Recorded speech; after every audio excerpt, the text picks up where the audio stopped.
আজকে তোমাদের সঙ্গে শেয়ার করব tan removal face and body mask, আর এটা 100% ন্যাচারাল। ফার্স্টেই একটা পাত্রতে নিয়ে নিলাম পরিমাণ মতো আটা। এখানে মা আর আমি ইউজ করব, তাই জন্য আমি একটু বেশি করেই নিচ্ছি, তো তোমরাও তোমাদের পরিমাণটা একটু বুঝে নিও।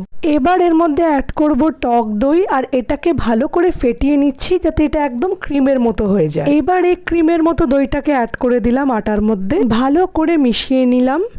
এবার এর মধ্যে অ্যাড করছি কস্তুরি হলদি। তোমরা যে কোনো ব্র্যান্ডের ইউজ করতে পারো, আমি এটা ফ্লিপকার্ট থেকে অর্ডার দিয়ে আনিয়েছি। কস্তুরি হলদিটাও তোমরা একটু বুঝে দিও, একটু অল্প করেই দিও, বেশি দিলে আবার বেশি হলুদ হয়ে যাবে। ভালো করে মিশিয়ে নিয়ে এরপর এর মধ্যে দিয়ে দিচ্ছি একটু লেবুর রস। এবার এর মধ্যে অ্যাড করছি গোলাপ জল। তোমরা ন্যাচারাল গোলাপ জলও ইউজ করতে পারো, আমার কাছে ডাবর গোলাপের ছিল বলে আমি এটাই ইউজ করছি। ভালো করে একটা স্মুথ পেস্ট বানিয়ে নিলাম, আর এটা তোমরা স্ক্রাবের মতো করেও ইউজ করতে পারো। ফেস আর বডিতে লাগানোর পর এটাকে তোমরা 20 মিনিটস রেখো। আফটার 20 মিনিটস তোমরা দেখতেই পাবে যে এটা শুকিয়ে এসছে, তখন এটাকে রাব করে উঠিয়ে নিও। তারপর স্নানের পরে দেখতে পারবে instant glow. And thank me later. Okay, by.